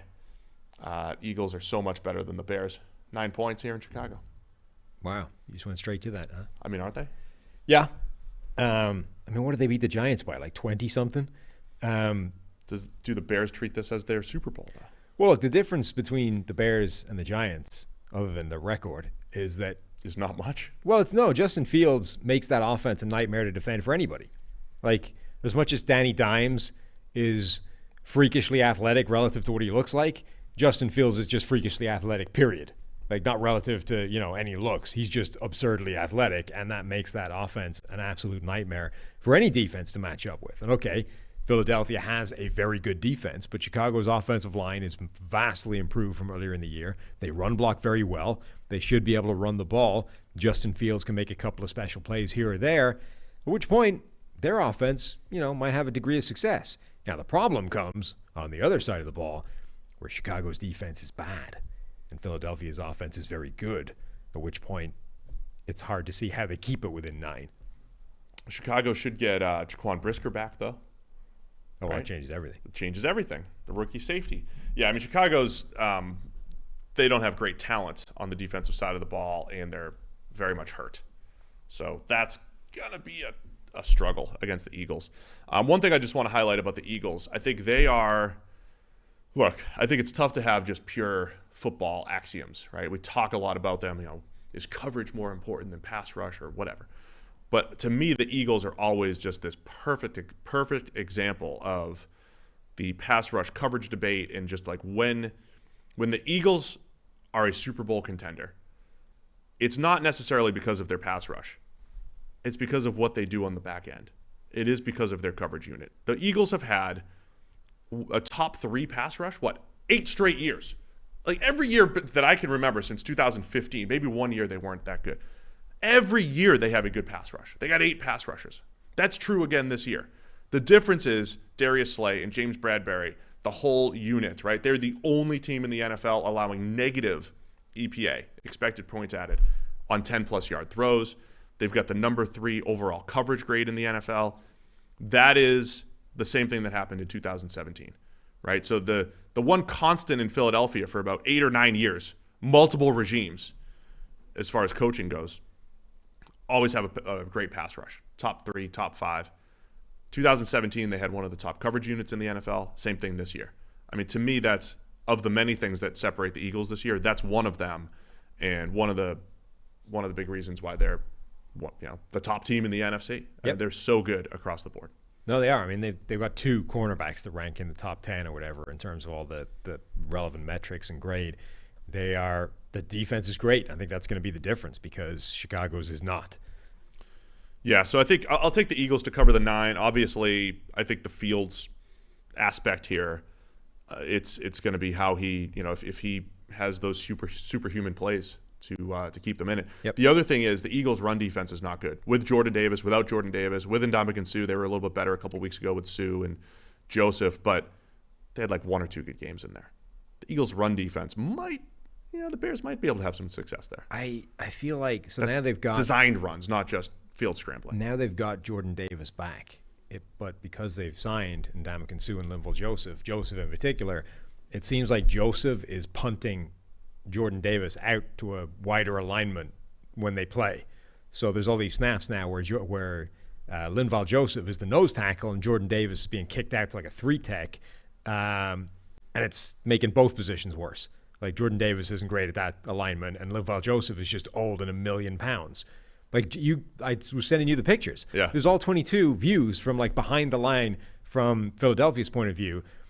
Linval Joseph is making Jordan Davis, who was a slimmed down 348 pounds, look small. Yeah. Like Linval Joseph right now is looking like late career Grady Jackson for the Lions, where he used to take up 2 gaps by himself and they would run the ball up the middle.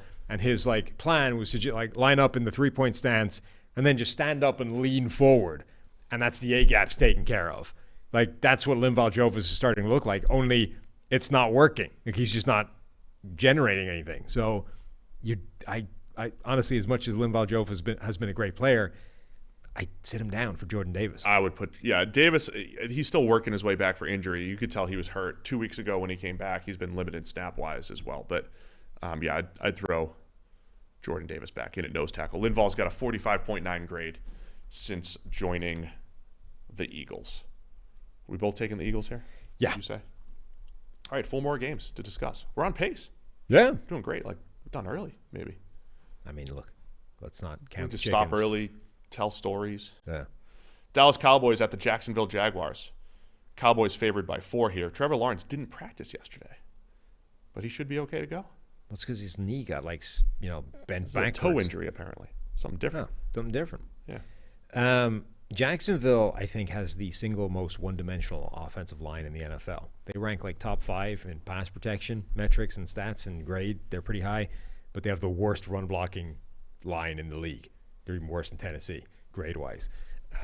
So they are actually a pretty good pass-blocking unit, but now they're going up against Dallas, who I think has the best pass-rushing unit in the NFL. We've seen Micah Parsons basically single-handedly hand the first sack or 2 to every elite left tackle that he goes up against. He's a wrecking machine. The Dallas pass rush across the board is very good. They complicate it by running stunts and blitzes in a way some of these other elite pass rushes don't. So they just generally make your life an absolute freaking nightmare from a pass blocking standpoint. That's the kind of thing that can undo the development of Trevor Lawrence in a hurry. Yeah, Lawrence has been outstanding these last few weeks. We've highlighted that a few times, just his little run outside of the Lions game when he did get hurt halfway through. Lawrence has been awesome, looking like the number 1 overall pick. Speaking of the number 1 overall pick, Trayvon Walker's day-to-day. He's banged up for the Jaguars coming off of his big strip sack last week. I'm looking at Dallas in this game as they're not going to sleepwalk through this one like they did with the Texans. Right. You're going on the road and the whole thing, but I think they're gonna look at how Jacksonville's played the last few weeks, what Lawrence is doing, and say, okay, we can't do this again. Is this their 3rd straight game against the AFC South? Colts, Texans, then the Jags. This one's gonna look closer to the Colts game, I think. Right? They're coming off that game. They score 54 points. They muff a punt, and there's turnovers in Dallas territory that kind of keep the Texans in it. I don't think we're gonna see that in this one. Cowboys roll, cover the 4. Yeah, I mean, this is a game where, at this point, Dallas doesn't have any excuses to not take the Jags seriously. Like we've seen the last few weeks, Jacksonville is absolutely capable of doing some damage, whether it's with Trevor Lawrence, whether it's with the receivers, whether it's with their running backs. They can make an impact, and you could be entirely forgiven if you're Dallas for not even thinking that Houston has anything to bring to the table, and we can just go in there. We need a game plan for this. Let's just rock up, beat the Texans, go home. I don't think they are under the same illusion, if they were, this week. You have to know that Jacksonville can actually be dangerous, and you need to bring everything you have to the table. But if they do that, I think they're significantly better, and they should be able to disrupt the biggest area of strength for Jacksonville, which plays into their hands even more. The Jags offensive line that you highlighted is a really interesting dynamic because the discrepancy there. They're 4th in pass blocking grade, 3rd worst in run blocking grade. But even the player, Cam Robinson, if you said that years ago, he's going to be – this is his best year in pass protection grade-wise, but still below average as a run blocker. Jawan Taylor, when he was drafted, he was supposed to be the opposite, right? Mauling run blocker who had some issues in pass pro. They've both been far better in pass protection than they are in the run game. That's been kind of the story of the Jags. So it's good for Lawrence and his development, but maybe not good for the versatility of the entire offense there in Jacksonville. So Dallas, we still see them as dangerous as any NFC teams. How do you package last week's game against the Texans, right? Dallas is trending up, and they got the pass rush and the coverage unit and the pass offense, and all phases they're as dangerous as any team in the NFC, but they weren't nearly as impressive as, say, the 49ers or the Eagles, these two teams last week who dominated, that the Cowboys were put into that same kind of tier. Are they still in that tier? Does the Texans game change any of that for you with the Cowboys? No, I mean, I think you go back the week before and it took a while to happen, but they ended up hanging 50 on the Colts on Coach Saturday. So I don't think last week means anything really. Like it's a closer game than it should have been. They squeaked by. They ended up having to do it the hard way, but they won. These games happen. Like they happen to every team. The Eagles have had games where they didn't roll. One was against Houston. Okay, they ended up winning by 13 or 14 or whatever. One was against the Colts. They only won by 1. Right, but the Cowboys beat by 100. Yeah, the point being, like the Eagles have had games that have been a grind when we expected them to absolutely roll. Like they beat the Cardinals by 3 points earlier in the season. Good. I'm asking you if you want to overreact. You said no. That's the right answer. I'm not. One other quick story. Terrence Steele out for the season, starting right tackle for the Cowboys. Jason Peters and Josh Ball. I doubted myself for a second. I was going to say that. Former Marshall tackle. They're going to be filling in at right tackle. Could this be really bad for Jason Peters and the Cowboys, moving a 20-year left tackle to the right side? I mean, look, I don't know. I do know that there are people that feel very strongly about this. Not, moving guys from one side of the line to the other ever, but taking a guy that's only played on the left side and has done so for 15 years and then saying, all right, you got a week and a half to get yourself up to speed. You need you to go to the other side. The last time I think we saw that was Donald Penn. And Donald Penn. It was the great. Almost immediately. It was the great Alejandro Villanueva. Oh, okay. Yeah. Well, that didn't go much better either. Before that was Donald Penn. Donald Penn, the point being the Penn one, Penn almost immediately ruptured something significant. I can't remember what his injury was, but he a couple of weeks, straight away, boom, done. Basically a career ender for him. So, there are people out there that are like, look, you've spent 15 years building up the biomechanics of moving in one direction at 330 plus pounds, and now you're going to ask a guy to reverse all of that. You can't do it. There's just the tissues, the ligaments, the tendons, everything in your body is not built for doing that for the last 15 years. It's one thing if you're taking a guy who's never, doesn't have the sort of inbuilt, entrenched muscle memory and everything else that comes with that and asking him to flip.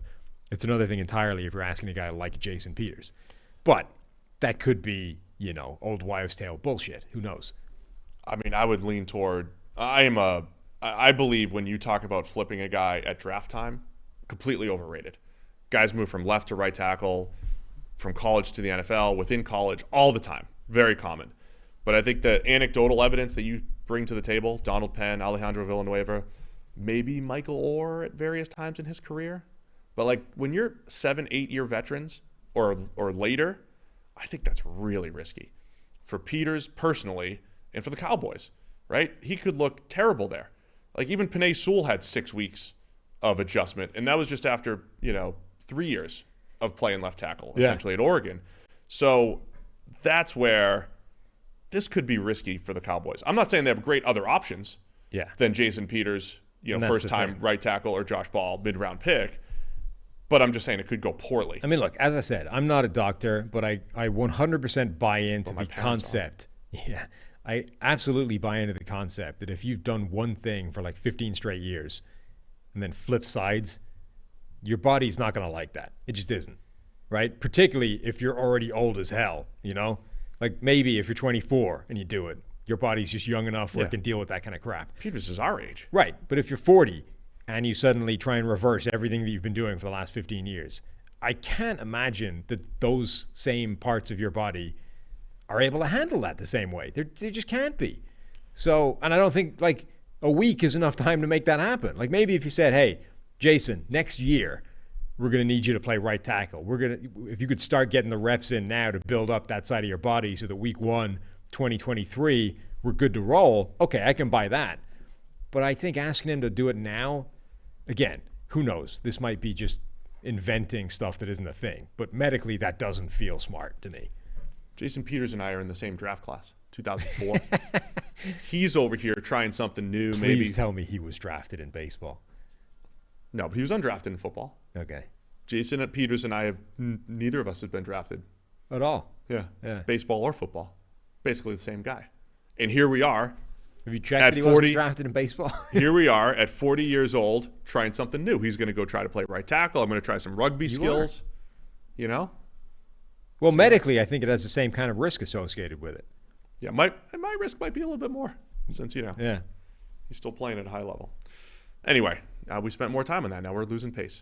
Damn it. We're both taking Dallas to cover the 4 against the Jaguars here. This could be a statement game. We could come back, though. Monday morning, Trevor Lawrence balls out again against the Super Bowl potentially bound Cowboys.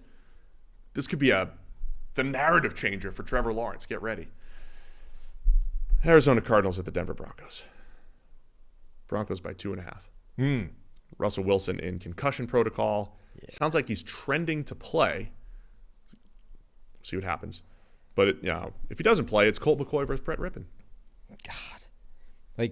Even if it's Colt McCoy versus Russell Wilson. Yeah. The potential options here are Colt McCoy, Brett Rippon, and Russell Wilson. And the amazing thing is it's not clear that Russell Wilson would be the best quarterback of that group based off this season. I think he probably would, but it isn't. It's not as clear as you think it should be based off previous points of evidence. It's the disappointment bowl. Yeah, it is. I guess at this point, what you're looking for Denver is, can we just build on the offense finally showing some signs of life against Kansas City? Things started to work there. Okay, not enough because your defense gave up some plays and you still lost. But, if we can do that again against a worse team, we might get a win here or there. We might put up 30 points. Wouldn't that be nice? I told you before the show, before the game last week, Russ is playing better. Yeah. He's playing better. Still not, well. He's playing better. That's it. I'm just saying, can you imagine, if we finish the season with 30 points on the board once? Wouldn't that be sweet? Yeah.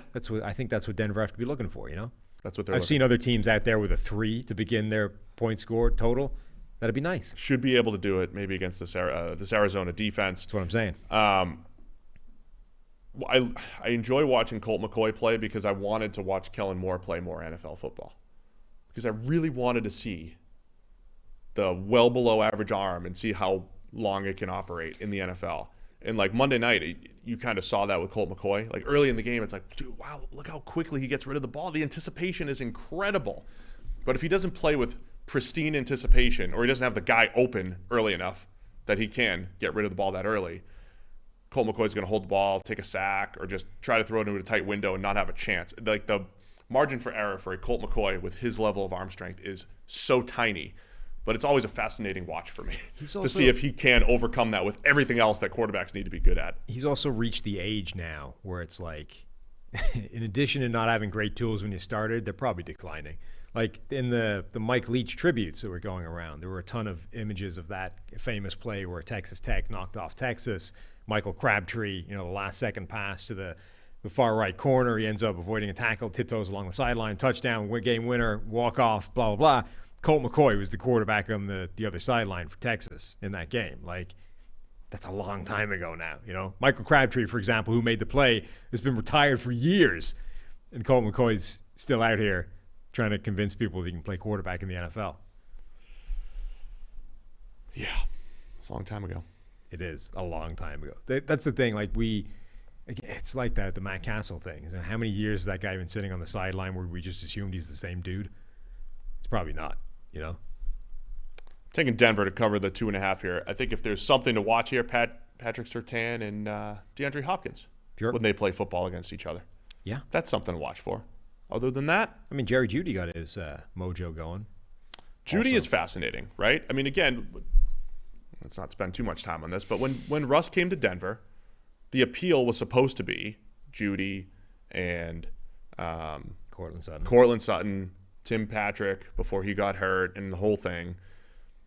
That's still going to be there next year, right? Those guys that could still be good. That was supposed to be part of the appeal, but Jeudy maybe taking his next step here in his development could be something for Broncos fans to hang their hat on heading into 23. There's not much else. But I think they'll cover this 2.5. Yes, I agree that Denver will cover the 2.5.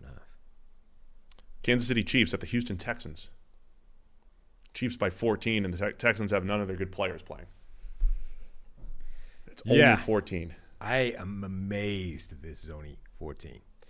I would have bought anything up to like 21. Remember early in the season, I said the league feels more hectic this year because all the good teams played each other early.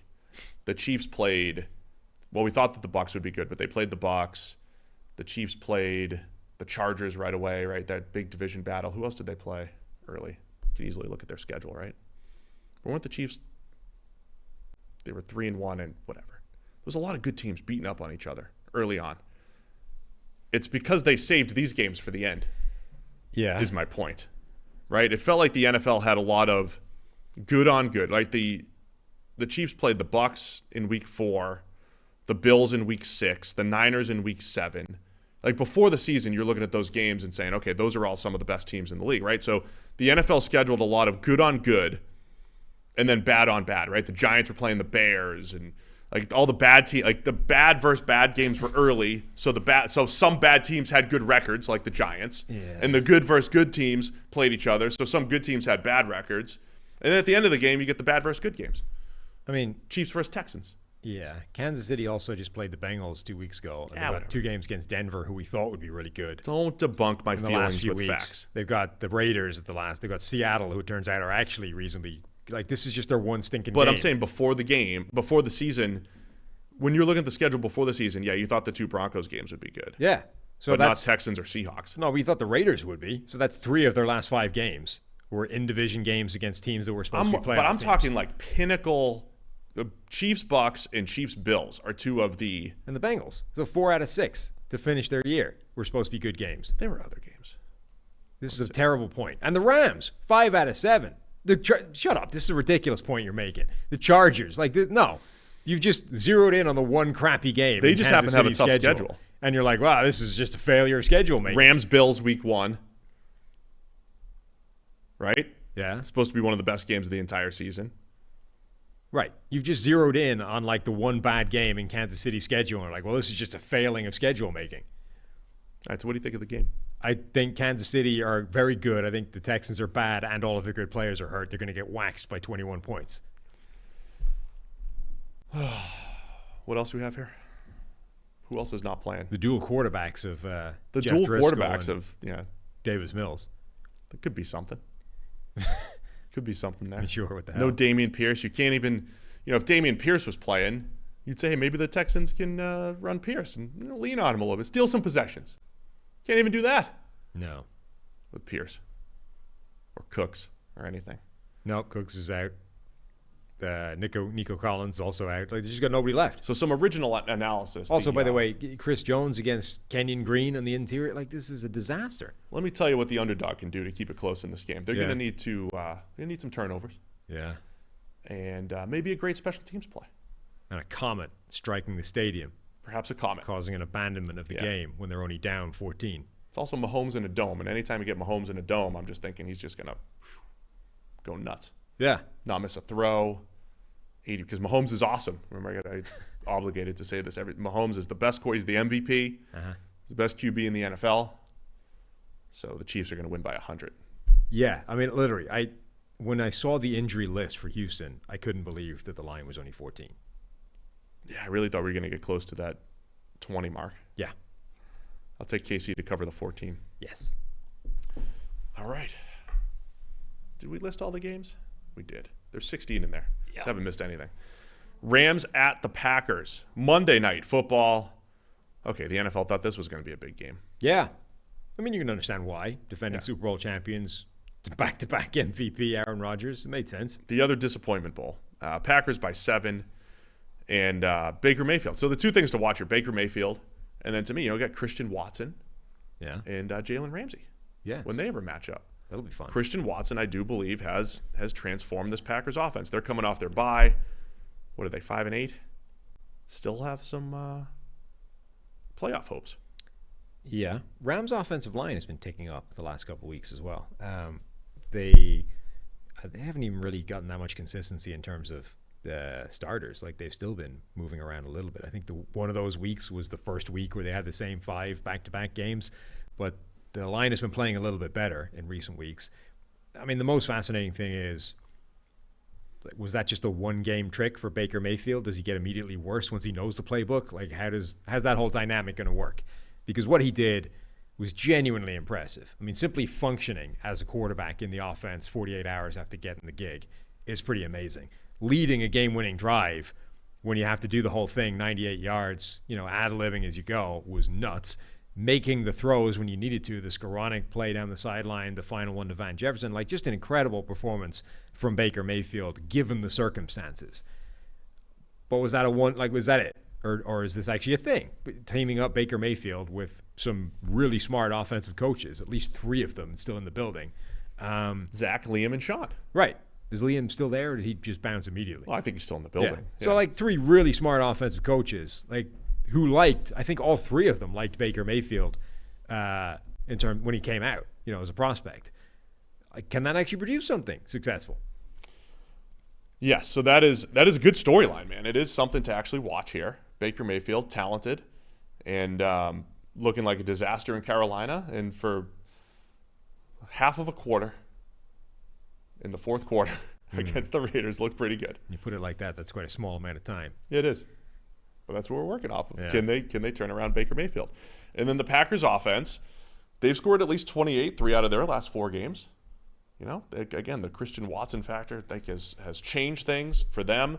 For the Packers to make a playoff push here, they're not eliminated, obviously, but they're 5-8. If they win out, they'll be 9-8. Yep. So they're looking at the teams ahead of them to not get to 9 wins. Who are the wild card teams ahead of them? Well, the Cowboys already have 10, so you can't chase the Cowboys, right? You can't beat them. Yeah. The 2 teams that are in the playoffs right now are the Commanders and the Giants. Mm-hmm. They're both 7-5-1. So you're banking on the Commanders. 4 teams who are ahead of the Packers can't get to 9 wins. 2 out of the 4 cannot get to 9 wins. Commanders, who have 7, Giants have 7, Seahawks are 7-6, and the Lions are 6-7.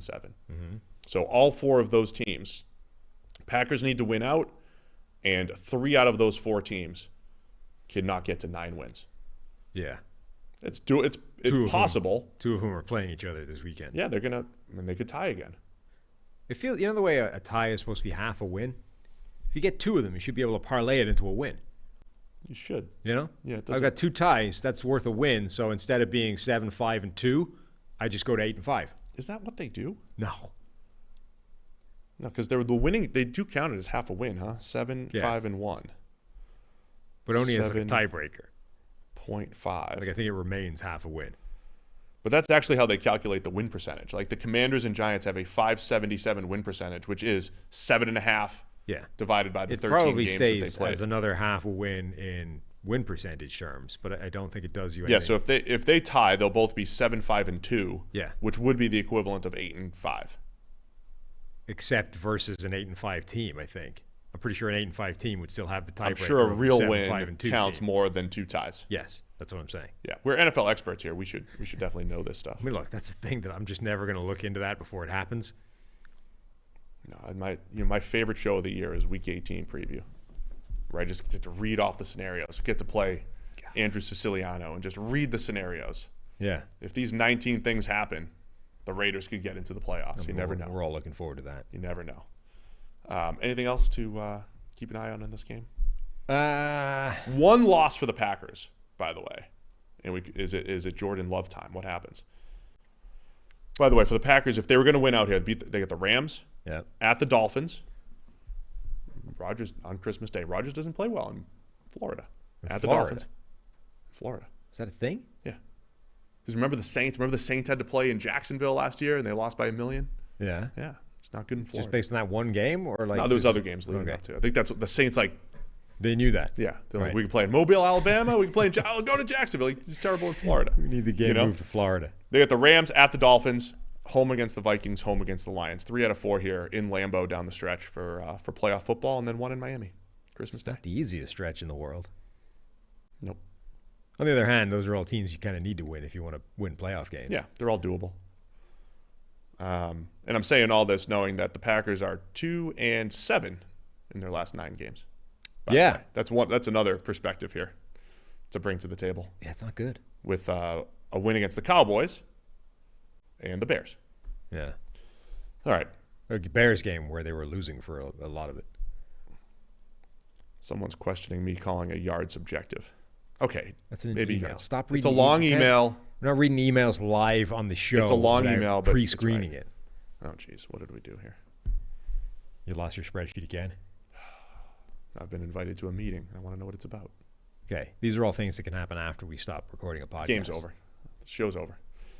I'm taking the Packers to cover the 7. The Baker story was good for half of the fourth quarter. Yeah, I feel like that's actually how it's going to work, is that the Baker's going to go back into a pumpkin at this point, and the Packers will win big. So there you go. We previewed all 16 games. Yeah, we did it. Record time. Yeah. We get to our meeting now. This is like under 2 hours. Yeah, why'd we go so fast? By a distance. Maybe it is doable. It is. Maybe. Our fans are going to be so upset. They're going to do this every week. You didn't talk about my game. You didn't talk enough about we hit them all. the left guard for the Ravens this week. Covered every game. Well, thanks to everybody for tuning in. Let's get out of here. Yeah. We're done early. Let's go. Next week, regular recording schedule? Regular recording schedule. Yeah. I also want to highlight Christmas. So Christmas weekend. Yeah. All the games are on New Year's, Christmas Eve. Right.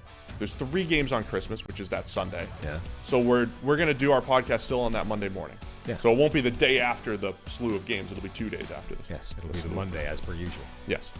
Just highlighting that I will not be doing a Christmas morning show. No. Like live from the kids opening presents and stuff. Right. We're not doing that. Correct. So there's no schedule changes for us over the next couple weeks. No.